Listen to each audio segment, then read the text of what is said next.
team, today we're meeting to become more historically aware in the office. It's Historical Awareness Week. Corporate says we have to do it.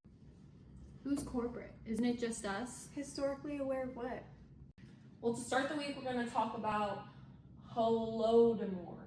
It's actually pronounced Holodomor, and I know a lot about this event, and you still said it wrong, even though I heard you saying it in the bathroom.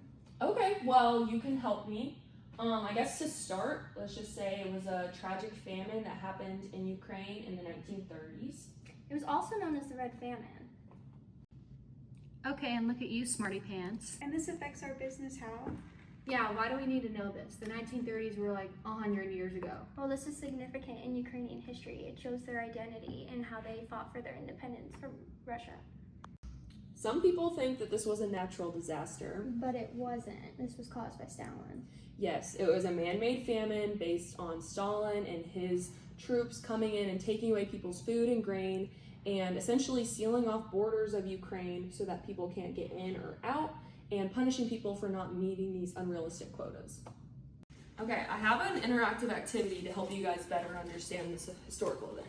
Oh, great. We better get paid extra for this today. These pieces of paper represent grain that you've grown or food that you've already purchased from the store. They're literally blank. Use your imagination. Okay, so I'm Stalin, and now these all belong to me and the rest of the Soviet Union. So what does this mean? Are we fired? Are we starving? As weird as this exercise was, this is exactly how the Red Famine went. Exactly. Now you guys are the Ukrainians who are starving and on the verge of death, all because of the famine. But I'm not starving, we just ate lunch. So what did we all learn from this exercise? Well, this happened because of Stalin's regime and him taking away all the food from the Ukrainians, which shaped their identity today. Well, I learned that you should never be in charge of activities again. Okay, great job, team. This activity's over. Holodomor was an event induced by the Soviet Union which caused Ukrainian people to suffer desperately. Stalin created unrealistic quotas for farmers to meet, and if they did not meet, they were blacklisted. There were impossible laws to not break made against the Ukrainian people, causing consequences such as starvation. They had further punishments such as not being able to buy any manufactured or industrial goods, trade grain or food, give away their own manufactured goods, or not receive any credits or loans, etc. The borders of Ukraine were closed, and all of Ukrainian people were stuck inside their own country, starving to death because of the Soviet Union's regime.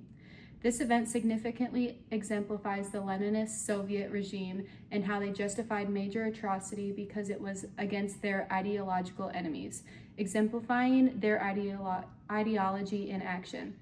This event showed how resilience plays a huge role in Ukraine identity the way it still does today while fighting the war.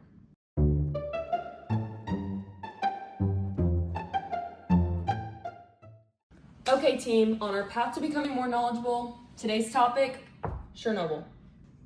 Right, because nothing says team bonding like the topic of radiation poisoning.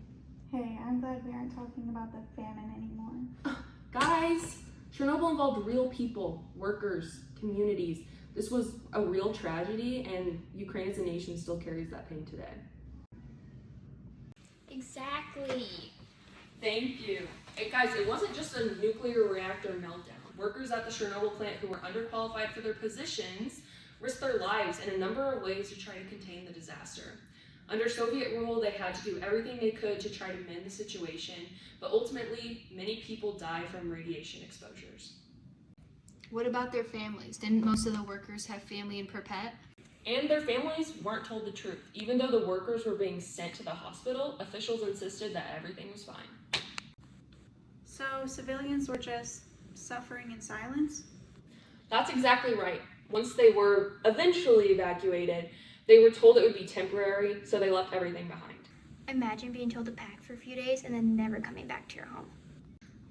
It wasn't just those affected who felt the silence, though, was it? The whole nation carried it because the Soviet government continually denied and dismissed the situation. Ukraine, the whole nation, felt the pain of everyone involved. Their identity is ultimately shaped by the surviving catastrophe and refusing to be silent about it. Didn't they eventually seal off the reactors? What happened after that? Yeah, wait, did the radiation eventually stop?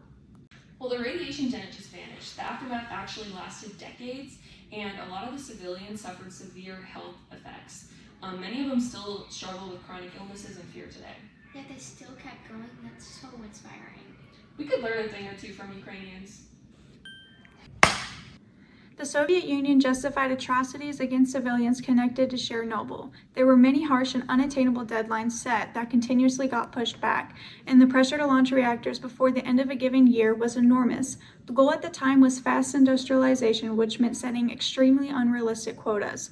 The horrors surrounding the Chernobyl accident made it clear that the Soviet Union had no regard for human lives in more ways than one when it came to achieving their pressured objectives through their disregard of things like graphite on the ground, deployment of multiple batches of liquidators, dishonest control of information, and more. The Soviet goal towards official industrialization had been set and was going to be achieved by any means necessary, even with clear disregard for the lives of Ukrainians.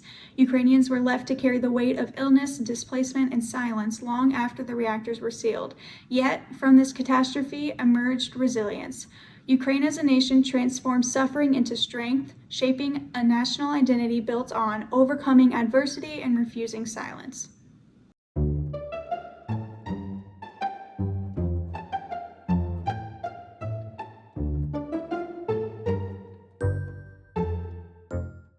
So the Maidan Revolution. Well, I know. Fighting for basic rights once again. Well, kind of, but put yourself in their shoes. What do you think you would have been like on the battlefield? What would you have done? Well, I'd probably say that this is history. It's like we're changing the future of Ukraine. It's like if George Washington had Wi-Fi. Yeah, except George Washington didn't have to share a tent with 10 strangers who snore, but sure, freedom. Freedom, exactly. Think of what the whole nation had to endure to gain its freedom. Like being on a firewood again, or someone eating the last loaf of bread. If that was me, I would be revolting against whoever stole the last loaf. I don't think they understand the importance of the revolution here. I came here because I believe Ukraine deserves dignity. Also, my mom told me I had to come to work today. I'm here because I heard there'd be free food, but so far all I've seen is crumbled up pieces of paper that were supposed to be bread. 10 out of 10 would protest. I'm not here for jokes. People were risking their lives, but I know if that was me, not a chance I'd use the porta potties at the protest. So fighting for freedom against police brutality is what each Ukrainian citizen had to do. They were facing extremely cold weather, injuries, and some people even lost their loved ones. We're standing for freedom. That's the spirit. Except they were freezing. December is not exactly the best time for a protest.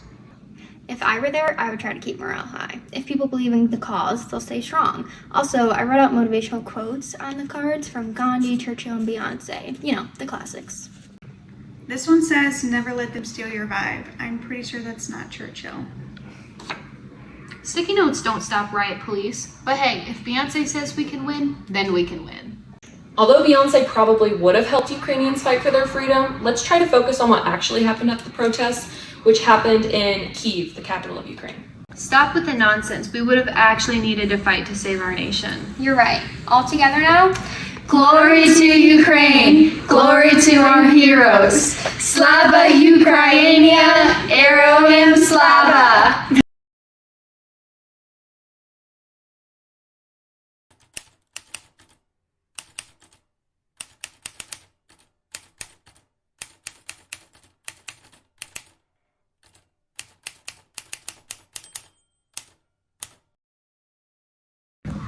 The Maidan Revolution, also known as the Revolution of Dignity, took place in Ukraine in February of 2014. It was the extreme disagreement between protesters and the government forces in the capital Kyiv. The Maidan Revolution brought people together from all corners of Ukraine, across regions, languages, and cultures, as they united around a common goal for their country's future.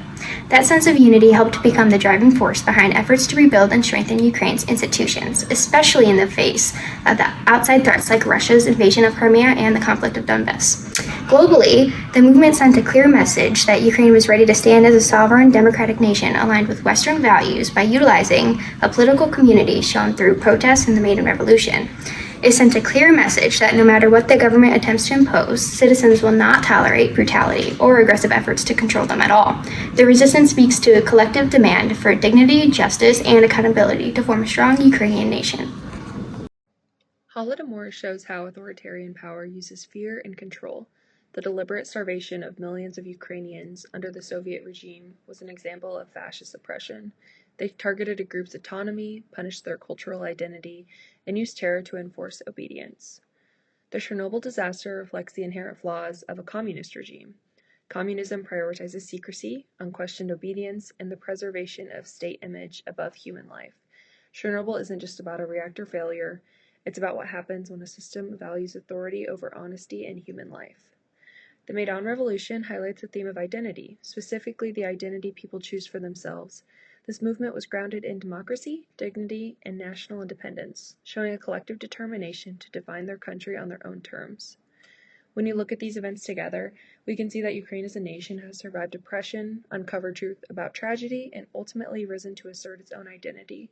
Our project brings these moments together to show how Ukraine's past has shaped a people who refuse to be erased, silenced, or controlled.